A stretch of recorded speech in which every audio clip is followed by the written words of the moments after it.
graduation ako. Magmamarcha kami ni Mami Jen.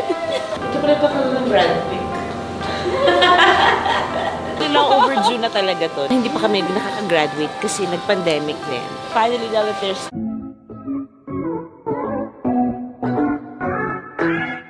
Judy Ann Santos muli na naman pinahanga ang kanyang mga taga-subaybay at ang kanyang mga fans dahil sa angking kagalingan. Wala sa edad-edad yan dahil ngayon nga ay gumraduate na itong si Judy Ann. Successful sa kanyang career, may business at finally nakamit na ang kanyang pangarap. Panoorin at kung hindi pa nakasubscribe, don't forget to click subscribe and hit the notification bell to keep you updated.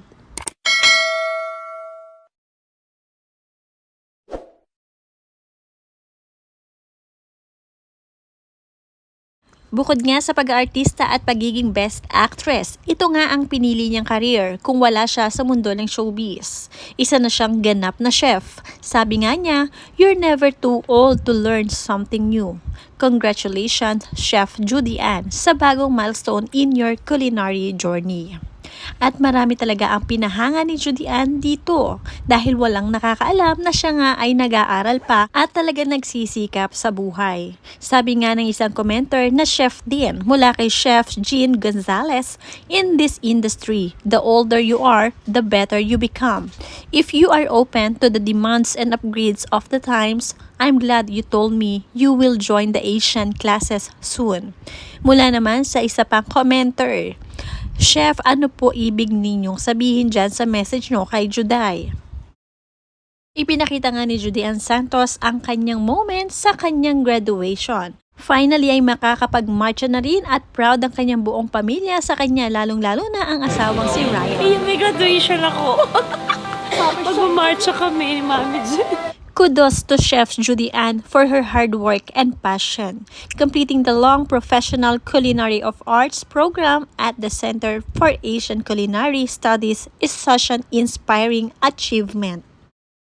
CACS, eto na yon. This is my chance. What a good way to start 2025. Alain mo na nga naman. Tara na. Marami talaga ang pinabilif ni Judy Ann Santos sa kanyang profession at sa kanyang katiyagaan sa buhay. Mula kay Joyce, siya ang queen na pag hindi busy sa movies or teleseries, family at personal career naman ang pinagbubuti. Great achiever in all aspects of life. Napakabuting anak, ina, wife at kaibigan kaya pinagpapala. Congratulations ang aming queen, may corona na, may medal pa.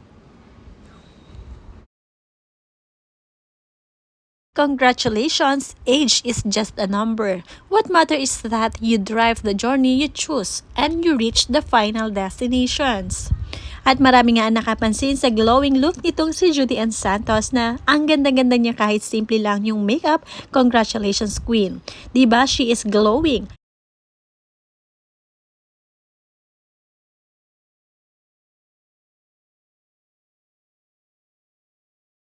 Mula naman sa talagang legit na taga-subaybay ni Judy Ann Santos, "I have heard you deliver many speeches after receiving an acting award before, and those were all beautiful and inspiring. But this one has exceeded all those previous ones. Iba yung joy mo, iba yung confidence at wisdom ng mga salita mo. Hindi lang galing sa puso kundi sa buong pagkatao mo. I don't know your personally but watch you grow up in the television, pero sa pag-speech mo na ito, naisip ko ito. Kabilang tao. What a beautiful person you are. I am a fan." More. Yay! Graduate na ako at 46! Mula sa isa pang commenter na hindi talaga mapigilan ang pagkukomento sa pagka-graduate ni Judy Ann bilang isang chef. "I love how she showed up sa graduation niya na simple lang. Hindi siya na professional makeup. Congratulations." At mula naman kay Isabel, "Congratulations, Mrs. Judy Ann Santos Agancillo. You are such an exemplary model. Warm regards from your supporter here in USA." Mula naman kay Cindy, "Parang di naman tumatanda si Miss Juday, parang Esperanza Days pa din. Congratulations." Wala na nga mas pa-proud pa kay Ryan Agoncillo, ang nag-iisang asawa ni Miss Judy Ann Santos. "I love watching your mom work a room. But when dating an alpha, let them be. walk together into a crowded room, then squeeze her hand tight and let go. Let them be the force of nature they are meant to be. No, don't be an eagle-eyed stalker nor an inattentive jerk. The trick is in the balance. In the words of Muhammad Ali, float like a butterfly, sting like a bee. Go and do your own thing. You may be on opposite ends of a hall, but a well-timed gentle brush of your hand at the small of her back, or a little buzz behind the ear is all it will take to let her know she has your attention. Do this right, and no matter how busy and occupied she seems, she will be stealing glances and check where you are at. Trust me on this. Let her enjoy her night. This isn't for the date itself, it's for the drive home. Stories for Lucho. Mula naman kay Judy Ann Santos, I love you. Napaka-sweet ng kanyang buong pamilya, lalo-lalo na ang kanyang mga anak. Pasabog nga ang pasok ng taon kay Miss Judy Ann Santos at sa kanyang buong pamilya. Dahil nga bukod sa pagka-graduate niya bilang isang chef, ay talaga namang napili siya bilang isang best actress ngayong taon. Kaya naman sabi dito, a heart full of gratitude. Judy Ann Santos expresses her heartfelt thanks to her family and everyone who has supported and believed in her. Humbled by the recognition, she hopes to inspire others na magtiwala sa sarili at magsikap upang makamit ang kanilang mga pangarap.